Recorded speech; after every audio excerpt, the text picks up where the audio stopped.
இடத்துல என்னென்ன மாதிரி நடைமுறைகள் வந்து ஒரு வழக்கு விசாரணையின் போது பண்ணுறாங்க அப்படின்றத பற்றி பார்க்க போகிறோம். எல்லோரும் பொதுவாக சொல்லுவாங்க, வழக்கு வந்து ரொம்ப வருஷமாக இழுத்துக்கிட்டு இருக்கு, சீக்கிரம் முடிய மாட்டேங்குது அப்படின்றாங்க. அதுக்கு காரணம் என்ன அப்படின்றத பற்றி பார்க்க போகிறோம். இன்னொன்று, அந்த காலதாமதத்தை எந்த அளவுக்கு சீக்கிரமாக முடித்து உடனடி விசாரணை அப்படின்றது எப்படி அப்படின்றத பற்றியும் இதில் பார்க்க போகிறோம். ஃபஸ்ட்டு வந்து ஒரு சிவில் வழக்கில் வந்து ஒரு தரப்பினர் வந்து கோர்ட்டில் வந்து ஃபைல் பண்ணுவாங்க, மனு தாக்கல் பண்ணுவாங்க. அதுக்கு பேர் வந்து வாத உரை. வாத உரைனா வாதி தாக்கல் செய்யும் முறை தான் வாத உரை. இங்கிலீஷில் இந்த பிளைண்ட். இது வந்து சிபிசியில், அதாவது கோட் ஆஃப் சிவில் ப்ரொசீஜர், இதில் வந்து ஆர்டர் 7 ரூல் 1 இதை பற்றி சொல்லுது. இந்த பிளைண்ட் ரெடி பண்ணி இதுக்குரிய தேவையான காப்பிகளை வச்சு எதிர்த்தரப்பு எத்தனை பேர் இருக்காங்களோ அவங்களுக்கு வந்து சம்மன்லாம் ரெடி பண்ணி, ஒரு சம்மன் கோர்ட்டு மூலமாக போகும், ஒரு சம்மன் வந்து ரெஜிஸ்டர்ட் போஸ்ட் மூலமாக போகும். இதுக்குரிய சம்மன் ப்ராசஸ் எல்லாமே ரெடி பண்ணி எல்லாமே வந்து பேட்டான்னு சொல்லுவாங்க. இதுக்குரிய நெசசரி கோர்ட் ஃபீலாம் ஒட்டி, இந்த வழக்குக்குன்னு சொல்லி சில கோர்ட் ஃபீலாம் இருக்கும், அதெல்லாமே வந்து எல்லாமே ப்ராப்பராக ஒட்டி இதில் வந்து வாதி கையெழுத்து போட்டு எல்லா ப்ராசஸும் எல்லாமே பர்ஃபெக்டாக பண்ணதுக்கப்புறம் இதுக்குரிய ஆவணங்கள் இருந்துச்சுன்னா இதெல்லாம் காப்பி வச்சு, ஆவணங்களின் காப்பி வச்சு எல்லாத்தையுமே வந்து பர்ஃபெக்டாக ரெடி பண்ணி கோர்ட்டில் தாக்கல் பண்ணணும். கோர்ட்டில் தாக்கல் பண்ண உடனே கோர்ட்டில் இருக்கிற ஆஃபீஸர்ஸ் வந்து இதை வந்து வெரிஃபை பண்ணுவாங்க. எமர்ஜென்ட் பெட்டிஷன்னா காலையில் எல்லாமே வெரிஃபை பண்ணிவிட்டு மதியம் வந்து வழக்கு விசாரணைக்கு வந்துடும். எமர்ஜென்ட் இல்லை ஆர்டினரி பெட்டிஷன்னா அது வந்து வழக்கம் போல் உள்ளே வந்து எல்லாமே செக் பண்ணிவிட்டு அவசரம் இல்லாமல் கொஞ்ச நாள் கழித்து அது வந்து நம்பர் ஆகும். எமர்ஜென்ட் பெட்டிஷன்னா பொதுவாக வந்து ஏதாவது இன்ட்ரிம் இன்ஜெக்ஷன், இடைக்கால உறுத்துக்கட்டளை, அதாவது தன்னோட நிலத்துக்குள்ளே வந்து யாரோ ஒருத்தன் அத்துமீறி வராங்க, இல்லை ஏதோ ஒன்று அவசரமாக வந்து எனக்கு வந்து உத்தரவு வேணும் அப்படின்றது சம்மந்தமாக மட்டும்தான் எமர்ஜென்ட் பெட்டிஷன் போடுவாங்க. இந்த இதுக்கு வந்து ஃபஸ்ட்டு வந்து போடுறது வந்து வாத உரை. இது வந்து பிளைண்ட். இந்த பிளைண்ட் போட்ட உடனே கோர்ட் என்ன பண்ணுவாங்க, இதை எல்லாமே பெர்ஃபெக்டாக இருக்குன்ன உடனே இதுக்கு ஒரு நம்பர் கொடுப்பாங்க. OS number, original suit number அப்படின்னு சொல்லி கொடுப்பாங்க. இதுதான் வந்து அசல் வழக்கு எண் தமிழில். ஓஎஸ்னால் ஒரிஜினல் சூட், தமிழில் வந்து அசல் வழக்கு எண். இந்த நம்பர் கொடுத்த உடனே வந்து கோர்ட் என்ன பண்ணுவாங்க, அடுத்தது வந்து எதிர்த்தரப்புக்கு வந்து நோட்டீஸ் இஷ்யூ பண்ண சொல்லுவாங்க. இதுக்கு வந்து அதுக்கேற்ற ஒரு குறிப்பிட்ட கால அளவு வச்சுருப்பாங்க. அவங்களுக்கே தெரியும், 2 வாரம், 1 வாரம், இல்லை 1 மாதம் அப்படின்ற மாதிரி. நம்ம ஏற்கனவே வந்து கோர்ட்டுக்குள்ளே வந்து ரெஜிஸ்டர்ட் போஸ்ட்டு, அப்புறமேல் வந்து ப்ராப்பர் சம்மன், ப்ராப்பர் காப்பி எல்லாமே பர்ஃபெக்டாக வச்சுருந்தோம்னா உடனடியாக வந்து இது வந்து ரெஜிஸ்டர்ட் போஸ்ட் மூலமாக வந்து எதிர்த்தரப்புக்கு வந்து அனுப்பிச்சிருவாங்க. எதிர்த்தரப்பு வந்து ஒன்று வந்து கோர்ட்டு மூலமாக போகிற சம்மன், அதாவது கோர்ட்டில் வந்து ப்ராசஸ் சர்வர்னு இருப்பாங்க. அவங்க வந்து நேராக வந்து அந்த சம்மந்தப்பட்ட வீட்டுக்கே போய் சம்மந்தப்பட்ட வீட்டை வந்து கதவு தட்டி அந்த நபருக்கே வந்து அதை வந்து அவர் கையிலே கொடுத்து காப்பியில் வந்து என்டார்ஸ்மெண்ட் வாங்கிடுவாங்க. சப்போஸ் அவர் இருந்து அதை வந்து வாங்க மாட்டேங்கிறாருன்னா அதுக்குரிய என்டார்ஸ்மெண்ட்டும் வாங்கிடுவாங்க. சப்போஸ் அவர் இல்லை, அவங்க வீட்டில் உள்ளவங்க ஏதோ ஒன்று சொல்கிறாங்கன்னா கூட்டிகிட்டு வந்துடுவாங்க. இதுதான் வந்து கோர்ட்டில் ப்ராசஸ் சர்வர் பண்ணுறது.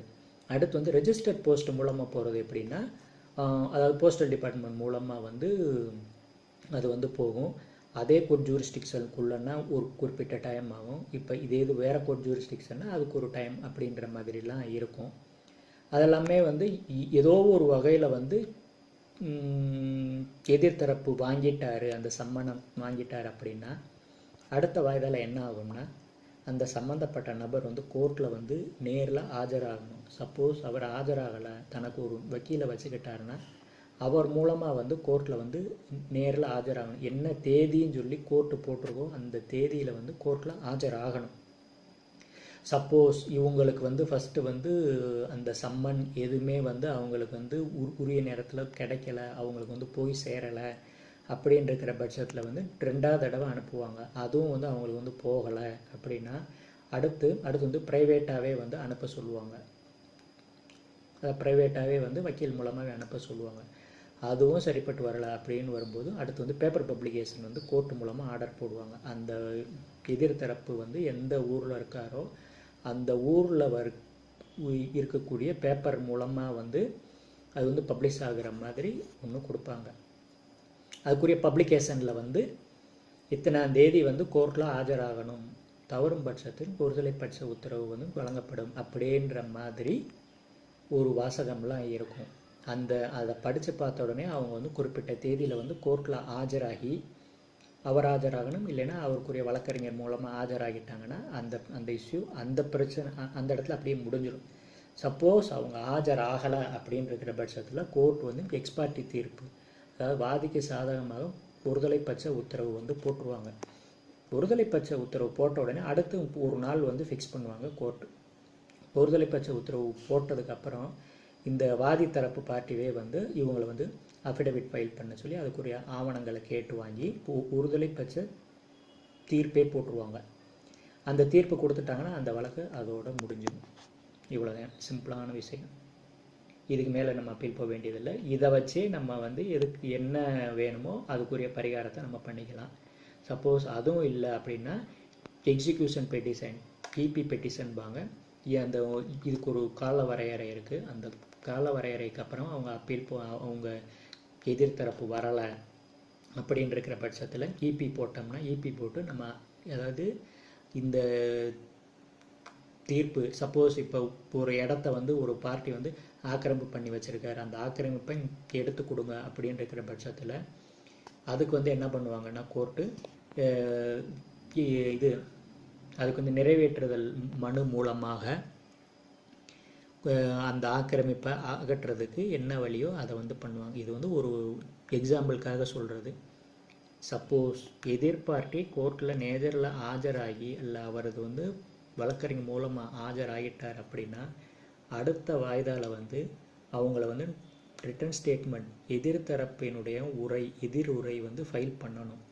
எதிருரை வந்து அதிகபட்சம் 90 நாளைக்குள்ளே வந்து கோர்ட்டில் வந்து ஃபைல் பண்ணணும். அப்படி அவங்க ஃபைல் பண்ண தவறும் பட்சத்தில் அந்த காலதாமதத்தை வந்து மன்னிச்சுக்கணும்னு சொல்லி ஒரு பெட்டிஷன் போட்டு எதிருரை ஃபைல் பண்ணணும். எதிருரை ஃபைல் பண்ணதுக்கப்புறமேல் வந்து கோர்ட்டு வந்து இஷ்யூ ஃப்ரேம் பண்ணுவாங்க. அதாவது இந்த கேஸ் எதுக்காக போட்டிருக்காங்க, எதில் வந்து பிரச்சனை வந்திருக்கு, அந்த பிரச்சனையை வந்து ஒரு இஷ்யூவாக வந்து அவங்க வந்து ஃப்ரேம் பண்ணாங்க. பொதுவாக வந்து ஒரு 2-3 இஷ்யூ ஃப்ரேம் பண்ணுவாங்க, இல்லை 4-5 இஷ்யூ. அது வந்து வழக்குக்கு ஏற்ற மாதிரி மாறுபடும். அடுத்தது வந்து இந்த இஷ்யூ ஃப்ரேம் பண்ணி முடித்த உடனே அடுத்தது வந்து கோர்ட் என்ன பண்ணுவாங்க, இதுக்கு ஒரு நாள் ஃபிக்ஸ் பண்ணி விசாரணை, அதாவது ட்ரையல், அந்த ட்ரையலுக்குன்னு சொல்லி ஒரு டேட் ஃபிக்ஸ் பண்ணி இதுக்கு ஊடால வந்து வாதி தரப்பு எதிர் தரப்பு 2 பேருமே வந்து அவங்க கையில் இருக்கிற ஆவணங்களை வந்து கோர்ட்டில் வந்து தாக்கல் செய்யணும் அப்படின்னு சொல்லுவாங்க. ஆவணங்களை தாக்கல் செஞ்சதுக்கப்புறம் அந்த ட்ரையல்னு சொல்லி வரும்போது அதுக்கேற்ற வரிசை முறை இருக்கும். அந்த டேட் ஆர்டர் படி அந்த விசாரணை வந்து பட்டியலிடுவாங்க. அந்த குறிப்பிட்ட நாளில் வந்து ஃபஸ்ட்டு வந்து வாதி தரப்பு வந்து அவங்க தரப்பில் வந்து கோர்ட்டில் ப்ரூஃப் அஃபிடவிட் வந்து ஃபைல் பண்ணுவாங்க. அவங்க வந்து ப்ரூஃப் அஃபிடவிட் வந்து ஃபைல் பண்ணுவாங்க. அடுத்தது வந்து அந்த வாதி தரப்பை வந்து குறுக்கு விசாரணை பண்ணுவாங்க. அடுத்து வாதி தரப்பு சாட்சி அவங்களும் வந்து இதே மாதிரி ப்ரூஃப் அஃபிடவிட் ஃபைல் பண்ணுவாங்க. அவங்களுக்கு வந்து குறுக்கு விசாரணை நடக்கும். அதே மாதிரி அடுத்து பிரதிவாதி அவங்களுக்கும் நிரூபண பத்திரம் ஃபைல் பண்ணணும். அவங்க தரப்பு சாட்சியம் ஃபைல் பண்ணி அவங்க தரப்பில் வந்து குறுக்கு விசாரணை நடக்கும். அதுக்கப்புறம் வந்து ஒரு 2 தரப்பு அட்வொகேட்ஸ் வந்து ஆர்கியூமெண்ட்ஸ் நடக்கும்.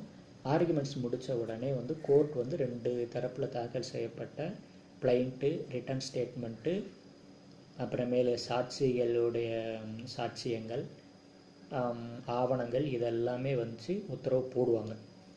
இதுதான் ஒரு வழக்கு. இதை மீறி எதனால காலதாமதம் வருது, இது வந்து அதிகபட்சம் வந்து ஒரு வருஷத்துக்குள்ளே ஈஸியாக வந்து முடிஞ்சிடும். இல்லை ஏன் காலதாமதம் ஆகுது அப்படின்னு சொல்லி வரும்போது அதுக்கு சில காரணங்கள் இருக்குது. என்ன காரணங்கள் இருக்குன்னா, ஃபஸ்ட்டு காரணம் வந்து ஒரு வழக்கை தள்ளுபடி செய்ய மனு போடுறாங்கன்னு வச்சு. இப்போ ஒரு வழக்கில் வந்து எதிர்த்தரப்புக்கு சம்மன் அனுப்பி அவங்க வந்து கோர்ட்டில் ஆஜராகிட்டாங்க. ஆஜராகின உடனே அவங்க போட்டிருக்கிற மனுவை வந்து எதிர்த்தரப்பு படித்து பார்த்து இந்த வழக்கு ஏற்கனவே ரெண்டு தரப்புக்குரிய அந்த சம்பந்தப்பட்ட சொத்து சம்பந்தமாக இல்லைன்னா சம்பந்தப்பட்ட இஷ்யூ சம்பந்தமாக ஏற்கனவே வந்து விசாரணை நடைபெற்று ஏற்கனவே உத்தரவு வழங்கப்பட்ட நிலையில் ரெண்டாவதும் ஒரு தடவை வந்து அதே மாதிரி ஒரு மனு போட்டிருந்தாங்கன்னா ஸ்டே ஆஃப் சூட்டுன்னு சொல்லி செக்ஷன் 10 படி ஒரு மனுவை இடைக்கால மனுவை போட்டு ஐஏ பெட்டிஷன்பாங்க. இடைக்கால மனுவை போட்டு ஐஏனா இன்டர்லாக்குட்டரி பெட்டிஷன், தமிழில் வந்து இடைக்கால மனு. இந்த மனுவை போட்டு ஸ்டே பண்ணி வச்சிடலாம். அதுலேயும் வந்து விசாரணை நடக்கும். அதுலேயும் வந்து ரெண்டு தரப்பையும் கேட்டு கோர்ட் வந்து ஒரு உத்தரவு போட்டு அது உண்மையாக இருக்கும் பட்சத்தில் அந்த வழக்கு அதோடய முடித்து வைக்கப்படும். இல்லை அப்படின்னா அவங்க காரணம் பொய் அப்படின்னு இருக்கிற பட்சத்தில் திரும்ப வழக்கு நடைபெறும். அந்த மனுவின் பேரில் அப்பீல் அதெல்லாம் இருக்கும். இது வந்து காலதாமதத்துக்கு வரும். அப்புறம் திரும்ப வந்து எதிர்த்தரப்பு வந்து ரிட்டர்ன் ஸ்டேட்மெண்ட் ஃபைல் பண்ணணும், இஷ்யூ ஃப்ரேம் பண்ணுவாங்க. அடுத்து ட்ரையல் ஆஸ் யூஸ்வல் வரும். அடுத்தது வந்து சப்போஸ் இப்போ வழக்கு போட்ட வாதியோ அவருடைய வழக்கறிஞரோ ஒருவேளை கோர்ட்டில் ஆஜராகாமல் எதிர்த்தரப்பு மட்டும் ஆஜராகிறாருன்னா அது வந்து வாதியின் வருகைக்காக வழக்கு வந்து தள்ளுபடி செய்யப்படும். இதை வந்து அடுத்து வந்து ரெஸ்டோரேஷன் பெட்டிஷன்பாங்க. ஆர்டர் 9 ரூல் 7 வந்து ரெஸ்டோரேஷன் வந்து கோர்ட்டில் கேட்பாங்க. அதுக்கு ஒரு காரணத்தை சொல்லி என்னால் குறிப்பிட்ட நாளில் வந்து அந்த நேரத்தில் வந்து காலிங் பண்ணும்போது நேரில் வந்து ஆஜராக முடியலை, மன்னிச்சுக்கங்க அப்படின்னு சொல்லி இதுக்கு ஒரு மனு போட்டோம்னா அதுக்கு வந்து எதிர்த்தரப்புக்கு நோட்டீஸ் அனுப்பி அவங்க தரப்பில் வந்து பதிலை கேட்டு அதில் ஒரு விசாரணை நடைபெற்று திரும்ப வந்து வழக்கு எடுத்துக்குவாங்க. சப்போஸ் அவங்க காரணம் சரியில்லை, அந்த வழக்கு அந்த ஐஏ பெட்டிஷன் இன்டரிம் பெட்டிஷன் தான் போட முடியும். எக்ஸ்பர்ட்டி இது அதாவது ரெஸ்டோரேஷன் பெட்டிஷனுக்கு ஐஏ பெட்டிஷன் தான் போடணும். அந்த ரெஸ்டோரேஷன் அதுவும் டிஸ்மிஸ் ஆகிடுச்சுன்னா அதுக்கு அப்பீல் போய் அதே ப்ரொசீஜர் நடக்கும். அப்புறம் திரும்ப வந்து ஆனால் பொதுவாக வந்து அனுமதிச்சுக்குவாங்க. எந்த நீதிமன்றமாக இருந்தாலும் அப்பீல் போனாலும் அது வந்து அனுமதிச்சுக்குவாங்க. திரும்ப அது இங்கே வரும் இந்த கோர்ட்டுக்கு வந்து. இதனாலும் ஒரு வகையான காலதாமதம் வரும். அடுத்தது இப்போ வாதி எதிர்த்தரப்புக்கு வந்து சம்மன் அனுப்பி சம்மன் வந்து ப்ராப்பராக சர்வ் ஆகி, அதாவது அந்த சம்மனை வந்து எதிர்த்தரப்பு வந்து பெற்றுக்கொண்டு அதற்கப்புறமேல் வந்து கோர்ட்டில் வந்து குறிப்பிட்ட நாளில் வந்து ஆஜராக மறுக்கும் பட்சத்தில் எக்ஸ்பார்ட்டி ஆர்டர்னு வரும். எக்ஸ்பார்ட்டி ஆர்டர் ஆனதுக்கப்புறம் ஒருதலை பட்ச தீர்ப்பு எக்ஸ்பார்ட்டி டிகிரின்னு வரும்.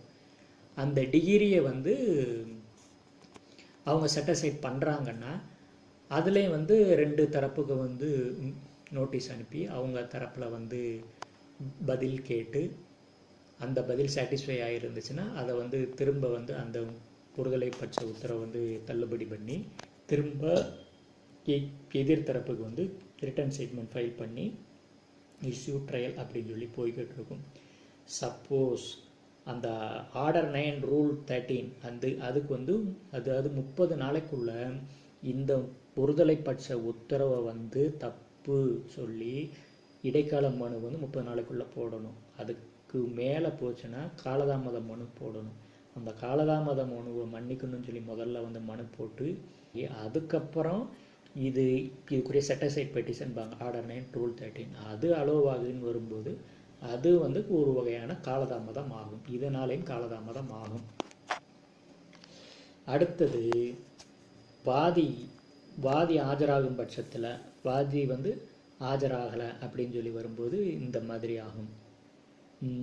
அடுத்தது வந்து இப்போ இடைக்கால மனுன்னு போடுறாங்கன்னு வச்சு, இப்போ ஒரு இதில் வந்து தன்னோட நிலத்தை வந்து ஆக்கிரமிப்பு பண்ணியிருக்காங்க, இல்லை தன்னுடைய நிலத்தை வந்து ஆக்கிரமிப்பு பண்ண போகிறாங்க இருக்கிற பட்சத்தில் வந்து இன்ஜெக்ஷன் பெட்டிஷன் போடுவாங்க.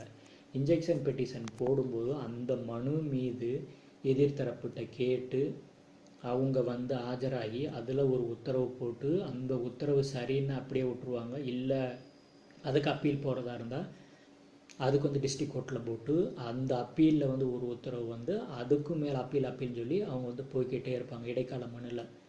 அதனாலேயும் அந்த மனு எப்போ முடியுதோ அதுக்கப்புறம்தான் அசல் வழக்கு அப்படின்னு சொல்லி வரும். அசல் வழக்கில் வந்து திரும்ப வந்து என்ன ஆகும்னா அவங்க வந்து ரிட்டர்ன் ஸ்டேட்மெண்ட் ஃபைல் பண்ணி அந்த ப்ரொசீஜர் நடக்கும். அதில் அப்பீல் போனாங்கன்னா அந்த அப்பீல் முடிஞ்சு, ஹைகோர்ட் போனாங்கன்னா அதில் முடிஞ்சு, சுப்ரீம் கோர்ட் போனாங்கன்னா அதில் முடிஞ்சு திரும்ப வரும். அதனாலையும் காலதாமதம் வரும். இல்லை அப்படி இல்லைன்னா கோர்ட் கமிஷனர் ஒரு ஒரு இடத்த வந்து தலை விசாரணை, இப்போ என் இடத்த வந்து ஆக்கிரமிப்பு பண்ணியிருக்காங்க, அதில் ஒரு கம்பு ஊண்டியிருக்காங்க, அதுக்குள்ளே அத்துமீறி வந்திருக்காங்க, இதை வந்து நீதிமன்றம் பார்க்கணும் அப்படின்னு இருக்கிற பட்சத்தில் வந்து கோர்ட் கமிஷனர் மூலமாக வந்து அந்த இடத்த வந்து தலை விசாரணை பண்ணணும் அப்படின்னு சொல்லும்போது ஆர்டர் 26 வந்து கோர்ட் கமிஷனர் வந்து அப்பாயின்மெண்ட் பண்ணுவாங்க நீதிமன்றம். அவர் வந்து பார்த்து அதுக்கு ஒரு ரிப்போர்ட் வந்து கோர்ட்டில் வந்து ஃபைல் பண்ணுவார். அவர் பண்ண ரிப்போர்ட்டு சரி அப்படின்னா அதோடு விட்டுருவாங்க. அப்புறமேல் திரும்ப வந்து என்ன ஸ்டேஜில் முடிஞ்சிச்சோ அந்த ஸ்டேஜிலிருந்து கோர்ட் வந்து விசாரணை நடக்கும். சப்போஸ் கோர்ட் கமிஷனர் போட்ட உத்தரவு அவர் கொடுத்த அறிக்கை தப்புன்னா, அவங்க சாட்டிஸ்ஃபை ஆகலைன்னா அதுக்கு மேலே அப்பீல் போவாங்க. அப்பீல் போய் அது முடிஞ்சு வந்தோடனே திரும்ப வரும்போது இதனாலையும் காலதாமதம் வரும். அடுத்தது வந்து ஒருவேளை இந்த வழக்கு சம்பந்தப்பட்ட தரப்பினர் யாராவது ஒருத்தவங்க இறந்து போயிட்டாங்கன்னா அதற்குரிய அவங்களுடைய வாரிசுகள் எல்லாமே உரிய காலத்துக்குள்ளே வந்து கோர்ட்டில் வந்து ரெக்கார்ட் பண்ணி ஆகணும். தவறும் பட்சத்தில் வந்து அபேட்மெண்ட்டுன்னு சொல்லுவாங்க. வாதி அதாவது உரிய நேரத்தில் வந்து சம்மந்தப்பட்ட வாரிசுகளை வந்து கோர்ட்டில் வந்து இவங்க வந்து சேர்க்கலை அப்படின்றதுக்காக அபேட்மெண்ட் ஆகுன்ற பட்சத்தில் வந்து திரும்ப வந்து இடைக்கால மனு ஐஏ பெட்டிஷன் போட்டு இந்த மாதிரி ஆகிப்போச்சு எனக்குன்னு சொல்லி போட்டு அதை வந்து கரெக்ஷன் பண்ணி இத்தனை வாரிசுகளை சேர்க்கணும்னு சொல்லி அமெண்ட்மெண்ட் பெட்டிஷன் போட்டு அமெண்ட்மெண்ட் பெட்டிஷன் அலோவ் ஆகி ஒரிஜினல் அசல் பிளைண்ட்டில் வந்து இதை வந்து மாற்றி அதில் ஏதாவது ஆட்சேபனை இருந்துச்சுன்னா அதுக்கு ஒரு கவுண்டர்லாம் போட சொல்லுவாங்க. இதனாலேயும் வந்து காலதாமதம் வரும். அடுத்தது என்னென்னா, இப்போ நம்ம ஏதோ ஒரு பிளைண்ட்டு போட்டிருக்கோம், அதில் வந்து ஒரு சில விஷயங்கள் வந்து சொல்லாமல் விட்டுட்டோம் அப்படின்னு இருக்கிற பட்சத்தில் வந்து அமெண்ட்மெண்ட் பெட்டிஷன் வந்து நமக்கு வந்து போடுறதுக்கு சில சாத்தியக்கூறுகள் இருக்குது. அந்த மாதிரி அமெண்ட்மெண்ட் பெட்டிஷன் போடணுங்கும் போது அதுலேயும் வந்து எதிர்த்தரப்புக்கு வந்து ஒரு சான்ஸ் கொடுத்து அவங்க என்ன பண்ணுறாங்கன்னு பார்த்து அதன் பேரில் வந்து கோர்ட் வந்து உத்தரவு போடுவாங்க. அந்த உத்தரவின் பேரிலும் அப்பீல் போகலாம், இல்லை அப்பீல் போகாமல் அதையும் விட்டுடலாம். அமெண்ட்மெண்ட் பண்ணதுக்கப்புறம் அடுத்தது என்ன ஆகும்னா அந்த இதை வந்து பிளைண்ட்டை திருத்தம் பண்ணுவாங்க. இதனாலேயும் காலதாமதம் ஆகும். அடுத்தது என்னென்னா, ஒரு வேளை இப்போ வந்து என்ன பண்ணியிருக்காங்கன்னா கோர்ட்டில் வந்து மீடியேஷன் சொல்லி வச்சுருக்காங்க. ஒரு வழக்கில் வந்து 2 தரப்பும் சேர்ந்து ஏதாவது சமரசமாக போகிறாங்களா அப்படின்றதுக்காக ஒரு சான்ஸ் கொடுத்து பார்ப்பாங்க. அதுக்குரிய மீடியேஷனில் போய் அங்கே வந்து 2-3 வாய்தான்னு சொல்லி போகும். அந்த வாய்தா போகிறதுனாலையும் ஒரு வேளை காலதாமதம் ஆகலாம். இந்த காலதாமதத்தை தவிர்க்கிறதுக்கு 2 வழிகள் இருக்குது. ஒன்று, 60 வயசுக்கு அதிகமானவங்க இந்த மனுவை ஒரு வழக்கு தாக்கல் செஞ்சால் இதை காரணமாக வச்சு என்னுடைய வழக்கை வந்து சீக்கிரமாக முடிங்கன்னு சொல்லி உரிய நீதிமன்றத்திலும் மனு போடலாம். இல்லைன்ற பட்சத்தில் வந்து உயர் நீதிமன்றத்தில் ரிவிஷன் பெட்டிஷன் போட்டு இதுக்கு சிஆர்பி பெட்டிஷன் சொல்லுவாங்க. அந்த மனு போட்டு என்னுடைய வழக்கு வந்து காலதாமதம் ரொம்ப நீண்ட காலமாக இருக்கிறது, இதை வந்து 6 மாதத்துக்குள்ளே முடிங்க, 3 மாதத்துக்குள்ளே முடிங்க அப்படின்னு சொல்லி மனு போட்டு சீக்கிரமாக முடிக்கிறதுக்கு என்ன வழி உண்டோ அந்த வழியை நம்ம பார்த்தோம்னா நம்ம எப்பேற்பட்ட வழக்காக இருந்தாலும் உயர்நீதிமன்ற உத்தரவு கொடுத்துட்டாங்கன்னா அந்த கால வரைக்குள்ள வழக்கு முடிந்தே